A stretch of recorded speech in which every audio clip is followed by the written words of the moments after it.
तो भाई इस वीडियो के अंदर ये बहुत ही वार खत्म होने वाला है और अपने जो ज़ियाविन की टोली है वो वापस जाने वाली है फॉलिंग स्टार पवेलियन और साथ ही जो अपने मास्टर याओलाओ है वो ज़ियाविन के लिए बहुत से दो पिल भी रिफाइन करने वाले हैं। तो वेल दोस्तों, स्वागत है आपका एक और new battle through the heavens की सोसम सी वीडियो के अंदर। तो चलिए ऐसे तो बकवास न करते हुए वीडियो करते हैं शुरू। तो जैसा कि हमने इसके पिछले पार्ट में देखा था कि जो ज़ियाविन होता है वो सेकंड टियानजन को सीरियसली इंजर्ड कर देता है और इसी वजह से वो जो सेकंड टियानजन होता है वो एक पावरफुल अटैक ज़ियाविन के ऊपर कर देता है। लेकिन इससे पहले कि वो खतरनाक अटैक ज़ियाविन से टकरा पाता तभी वहाँ पे एंट्री होती है लेजेंडरी मास्टर याओलाओ की। अब आगे क्या होने वाला है चलो जानते हैं इस पार्ट के अंदर। तो मास्टर याओलाओ को वहाँ पे अपीयर होते हुए देख उस बुड्ढे गुयू के एक्सप्रेशन चेंज हो जाते हैं और वो अपनी डार्क आवाज में कहता है याओचिन और मास्टर याओलाओ के अपीयरेंस की वजह से ज़ियाविन भी शॉक्ड हो गया था। खैर तभी ज़ियाविन एक अजीब सी आवाज में कहता है कि टीचर आप यहाँ पे कैसे आ गए हो, क्योंकि ज़ियाविन के पास जो मास्टर याओलाओ का स्पिरिचुअल जेड था ज़ियाविन ने उसे अभी तक तोड़ा नहीं था। और ये सुन के मास्टर याओलाओ ज़ियाविन की बॉडी को स्कैन करते हुए कहते हैं कि तुम्हें इस एंशिएंट रीजन में काफी टाइम हो चुका है और जब तुम इतने टाइम तक वापस नहीं लौटे तो मुझे तुम्हारी चिंता हो रही थी और फिर जैसे ही मुझे टाइम मिला तो मैं तुम्हारी तलाश में यहाँ पे आ गया और ये बड़ी अनएक्सपेक्टेड बात है कि तुम मुझे ऐसी सिचुएशन में मिलोगे। खैर ज़ियाविन की पूरी बॉडी को स्कैन करने के बाद टीचर याओलाओ मुस्कुराने लगते हैं और कहते हैं कि पिछले कुछ महीनों में तुम्हारी स्ट्रेंथ काफी ज्यादा बढ़ चुकी है और ऐसे रिजल्ट को तो मैंने भी एक्सपेक्ट नहीं किया। तो अचानक से मास्टर याओलाओ को वहाँ पे आते हुए देख यूनर की टोली भी रिलीफ फील करती है और ज़ियाविन से वार्तालाप करने के बाद मास्टर याओलाओ की नजर जाती है उस ओल्ड गोयू के ऊपर और वो कहते हैं कि गोयू तुम भी एल्डरली फेस में ओल्ड जनरेशन के एक जाने माने एक्सपर्ट हो और क्या तुम आज कुछ ज्यादा ही बेशरम नहीं हो चुके। और मास्टर याओलाओ के इन शब्दों को सुन के ओल्ड गोयू के चेहरे के एक्सपीरियंस और भी गंदे हो चुके थे और मास्टर याओलाओ के इन शब्दों को सुन के बुड्ढा गोयू अपनी कोल्ड आवाज में हंसते हुए कहता है कि मेरी हन क्लैन की आंखों में कोई भी सेमलेस जैसी चीज एग्जिस्ट नहीं करती और जब तक हमारा मिशन पूरा नहीं हो जाता तब तक बीच में की गई हर एक ट्रिक अलाउड है और इसी वजह से तुम्हारे ये शब्द मेरे लिए किसी मजाक की तरह है। और बुड्ढे गोयू के ऐसे रिप्लाई को सुन के मास्टर याओलाओ भी हंसने लगते हैं और कहते हैं कि हाँ मैं कैसे भूल सकता हूँ कि तुम लोगों की बेसर में कोई भी लिमिट नहीं होती, लेकिन अपनी स्ट्रेंथ के साथ एक यंगर जनरेशन के मेंबर को बुली करने तुम्हारी स्ट्रेंथ को बिल्कुल भी नहीं दिखाता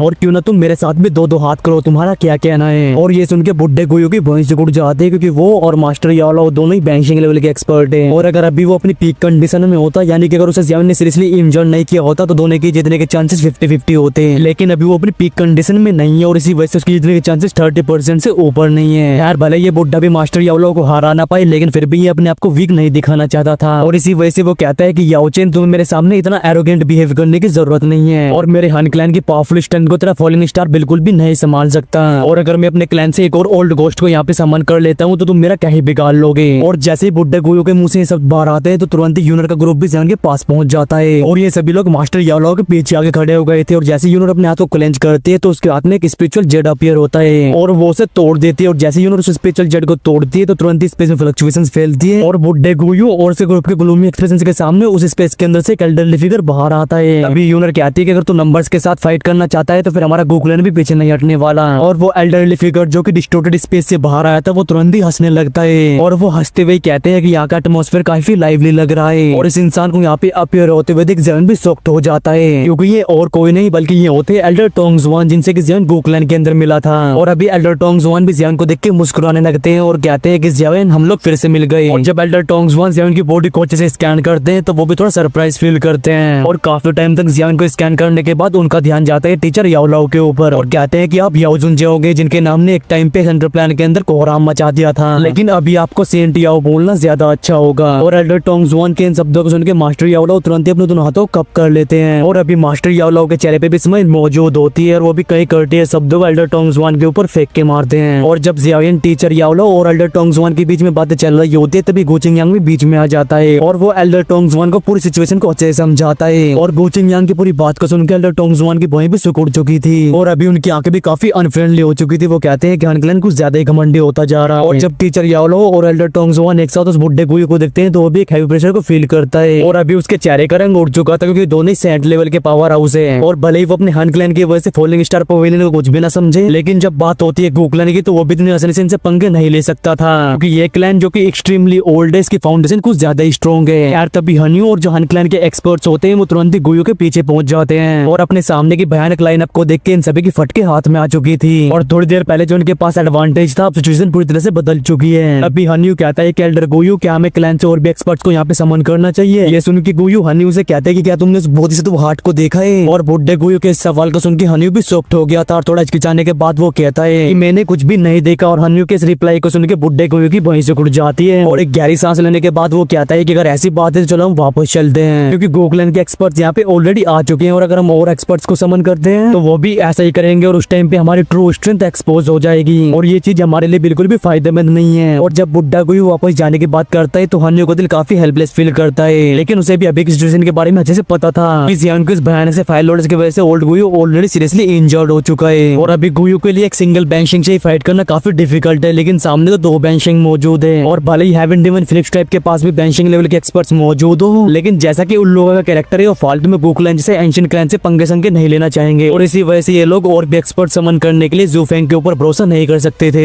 यार तभी बुड्ढा गुयू अपनी डार्क और कोल्ड आवाज में कहता है कि ज़ुआनटोंग तुम्हें मेरे सामने से बकवास करने की जरूरत नहीं है और अगर एक बार मेरी इंजरी हील हो जाती है तो फिर मैं फाइट करने के लिए हमेशा तैयार रहूंगा। ये सुन के एल्डर टोंगजुआन मुस्कुराने लगते हैं, लेकिन वो उस बुड्ढे के ऊपर ज्यादा ध्यान नहीं देते और क्योंकि बुड्ढा गुयू यहाँ से खुद भागना चाहता है तो वो फालतू में से फोर्स नहीं करना चाहते थे और उन्हें ये भी अच्छे से पता था कि हनक्लैन के इस पूरे ग्रुप को यहाँ पे रोकना नेक्स्ट टू इम्पॉसिबल है, क्योंकि कोई भी बैंशिंग लेवल के एक्सपर्ट जो कि मौत की कगार में पहुंच चुका हो उसका रिटेलिएशन कुछ ज्यादा खतरनाक होता है और ऊपर से बुड्ढे गुयू के पास और भी स्क्रॉल्स होंगे जिससे क्लैंस के बुड्ढों को यहाँ पे समन किया जा सके और अगर सच में ऐसी सिचुएशन आ जाती है तो फिर दोनों ही क्लैन के और भी एक्सपर्ट्स को यहाँ पे आना होगा। यार जब एल्डर टोंगजुआन ये सब सोच रहे होते हैं तभी हमें बुड्ढे गुयू को दिखाया जाता है और एल्डर टोंगजुआन से बकवास करने के बाद उसका ध्यान जाता है टीचर याओलाओ और जियाओयन के ऊपर और वो कहता है कि जियाओयन और याओचेन मैं तुम्हें याद दिलाना चाहता हूँ कि मेरा हान क्लैन जिसे भी कैप्चर करना चाहता है वो हम लोगों से बिल्कुल भी बच नहीं सकता और मेरा हान क्लैन तुम्हारे फॉलिंग स्टार पवेलियन को पूरी तरह से मिट्टी में मिला के रख देगा और अभी तुम लोगों के पास जो भी टाइम बचा है तुम उसे खुल के एंजॉय करो। और ये सुनकर टीचर याओलाओ हंसने लगते हैं और कहते हैं कि तुम्हें हमारे बारे में चिंता करने की बिल्कुल भी जरूरत नहीं है और मेरे फॉलिंग स्टार पवेलियन की जड़ें काफी मजबूत है और अगर तेरा हान क्लैन अटैक करने के लिए आएगा तो एट द एंड हम लोग भी तुम्हें कुछ नुकसान तो पहुंचा ही देंगे। और अभी जियाओयन और याओलाओ की वजह से फॉलिंग स्टार पवेलियन और होल ऑफ सोल के बीच ऐसी दुश्मनी हो चुकी है ये इन दोनों में से फ्यूचर में एक न एक तो पूरी तरह से इनहाइलेट होके रहेगा और इसी वजह से अब सॉफ्टी बिहेव करने की कोई भी जरूरत नहीं है और अगर ऐसी बात है तो होल ऑफ सोल से डर के बात करने की कोई जरूरत नहीं है। और टीचर याओलाओ के इन शब्दों को सुन के बुड्ढा गुयू कहता है कि मैं उम्मीद करता हूँ जब मेरे होल ऑफ सोल की आर्मी तुम्हारे ऊपर अटैक करने के लिए आएगी तुम तब भी इसी तरह से बात कर पाओगे। खैर ये कहने के बाद बुड्ढा गुयू एक बार खतरनाक तरीके से जियाओयन को देखता है जिसके बाद वो अपने ग्रुप को लेके एंशिएंट वेस्टलैंड से बाहर की तरफ चला जाता है और भले ही ऐसे सीन की वजह से हन्यू और हनक्लैन के बाकी के एक्सपर्ट्स काफी डिसैटिस्फाई फील कर रहे हो, लेकिन बुड्ढे गुयू को फॉलो करने के अलावा उनके पास कोई और रास्ता नहीं रहता और हन्यू ग्रुप का जाते हुए देख हेवन डेमन फिलिप्स टाइप ग्रुप भी यहाँ पे ज्यादा देर तक नहीं टिकता और वो लोग भी तुरंत ही हनक्लैन की टोली को फॉलो करने लगते हैं और पलक झपकते ही इन टोली को यहाँ से जाते हुए देख जियाओयन भी थोड़ा हेल्पलेस फील करता है और कहता है कि क्या बेकार का एफर्ट था और बस उस बुड्ढे गुयू को थोड़ा इंजॉय करने के बाद हम होल ऑफ सोल को नुकसान नहीं पहुंचा पाए। ये सुन के मास्टर याओलाओ हंसने लगते हैं और कहते हैं कि एक एलीट बैंशिंग को सीरियसली इंजर्ड करना तुमने ऑलरेडी काफी अच्छा काम किया है और अगर वो लोग सच में यहाँ से भागना चाहते हैं तो फिर हम कुछ भी नहीं कर सकते क्योंकि हान क्लैन बहुत ही ज्यादा स्ट्रॉन्ग है और अगर हम यहाँ पे ऑल आउट बैटल को स्टार्ट भी कर देते हैं तो फिर सबसे ज्यादा नुकसान तो हम लोगों को ही होगा। और साइड में खड़े हुए एल्डर टोंगजुआन भी टीचर याओलाओ की इस बात से एग्री करते हैं और वो कहते हैं कि ब्रदर याओचेन आप बिल्कुल सही कह रहे हो क्योंकि हान क्लैन बहुत ही ज्यादा मिस्टीरियस और स्ट्रॉन्ग है और इनसे निपटना काफी डिफिकल्ट है। यहाँ तक कि हमारा गू क्लैन भी ज्यादा फोर्स नहीं करता और इन्हें यहाँ से डरा के भगा देना काफी बड़ी बात है और क्योंकि अभी बहुत ही ट्री का मैटर पूरी तरह से खत्म हो चुका है तो हमें जल्दी से गोरियलम वापस जाना होगा और क्लैन के उन बुड्ढों के लिए यूनो क्लैन से बाहर जाने देना काफी बड़ी बात है और अगर हम वापस नहीं लौटते तो फिर हो सकता है कि वो लोग भी जल्दी यहाँ पे अपीयर हो जाए। और ये सुन के यूनर भी थोड़ा हेल्पलेस फील करती है, लेकिन वो ये भी अच्छे से जानती थी कि उसके क्लैन के लोग उसकी चिंता करते हैं और जब तक यूनर दूसरी क्लास में एंटर नहीं कर लेती वो तब तक यूनर को बाहर घूमने के लिए बिल्कुल भी अलाउ नहीं करेंगे। यार तभी यूनर जियाओयन को देख के कहते हैं कि बिग ब्रदर जियाओयन आपको काफी केयरफुल रहना होगा क्योंकि हान क्लैन एक नैरो माइंडेड लोगों का ग्रुप है और वो छोटी छोटी सी बात का बदला लेते हैं और इस बार आपकी वजह से उनका नुकसान हो गया और इसी वजह से वो चैन से बिल्कुल भी नहीं बैठने वाले और जैसे ही वो लोग फ्री होंगे तो उनका अगला टारगेट होगा फॉलिंग स्टार पवेलियन। और यूनर की इस बात को सुनकर जियाओयन भी नोट करते हैं और उसे भी अच्छे से पता था कि हान क्लैन जैसे सुपर फैक्शन और फॉलिंग स्टार पवेलियन के अंदर एक बहुत बड़ा पावर गैप है और अगर अनएक्सपेक्टेडली हान क्लैन की आर्मी फॉलिंग स्टार पवेलियन के ऊपर अटैक कर देती है तो फिर जियाओयन के लिए काफी बड़ा हेडेक होगा। फिर जियाओयन कहता है कि मैं जैसे ही फॉलिंग स्टार पवेलियन वापस लौटता हूँ तो मुझे तुरंत रिट्रीट में जाके उस बोधिसत्व आर्ट को रिफाइन करना होगा जिससे कि मैं बैंशिंग या फिर दोशेंग क्लास में एंटर कर सकूं और अगर ऐसा नहीं होता तो फिर फॉलिंग स्टार पवेलियन के ऊपर हमेशा हान क्लैन के अटैक करने का खतरा बना रहेगा। यार तभी एल्डर टोंगजुआन कहते हैं कि तुम ज्यादा चिंता मत करो क्योंकि हमारा गू क्लैन भी लगातार हान क्लैन की एक्टिविटीज के ऊपर नजरें गड़ाए हुए हैं और अगर वो किसी बड़े कैंपेन को लॉन्च करेंगे तो सबसे पहले उसकी न्यूज हमें ही मिलेगी और ऊपर से उन्हें नए फॉलिंग स्टार पवेलियन को डिस्ट्रॉय करने के लिए कम से कम 2 बैंशिंग लेवल के एक्सपर्ट्स को भेजना होगा और ऐसी खतरनाक लाइनअप को तो हान क्लैन ने पिछले कई सालों से रिवील नहीं किया है तो तुम्हें ज्यादा चिंता करने की जरूरत नहीं है। और अगर सच में वो दिन आ भी जाता है तो फिर हमारा गू क्लैन भी साइड में खड़ा होकर ये सब देखने तो नहीं वाला क्योंकि तुम्हारे पास तो से एंशिएंट जेड मौजूद है तो हम उसे हान क्लैन के हाथों में कैसे लगने दे सकते हैं। और एल्डर टोंगजुआन की इन बातों को सुनकर जियाओयन मुस्कुराने लगता है और कहता है कि अगर ऐसी बात है तो मैं एल्डर टोंगजुआन को पहले से धन्यवाद बोलना चाहूंगा। और ये सुनकर एल्डर टोंगजुआन अपने हाथ को मूव करते और हंसते हुए कहते हैं कि ये तो बहुत छोटी सी बात है। और ये कहने के बाद फाइनली उनका ध्यान जाता है यूनर के ऊपर और वो कहते हैं कि हम ऑलरेडी काफी लेट हो चुके हैं, हमें जल्दी से वापस लौटना होगा। इतने कहने के बाद एल्डर टोंग्सवान याओलाओ की तरफ देख के अपने दोनों हाथों कप कर लेते हैं और इससे पहले कोई कुछ बोल पाता तब एल्डर टोंग्सवान अपने एक हाथ को मूव करते हैं और एक स्पिरिचुअल फोर्स यूनिट के पूरे ग्रुप को रैप कर लेती है, जिसके बाद ये लोग यहाँ से डिसअपियर हो जाते हैं और यूनिट ग्रुप कैसे गायब होते हुए देख ज़ियान भी थोड़ा अंदर से लॉस फील करता है और एट द सेम टाइम उसकी नजर आती है एंशिएंट वेस्टलैंड रीजन के बाहरी रीजन की तरफ और वो कहता है लेट्स गो, और अब हमारे वापस लौटने का टाइम आ चुका है। और जैसे ही बोझ से तो वो ट्री का मैटर खत्म होता है तो ज़ियान इस खतरनाक सी जगह पे और भी नहीं रुकता।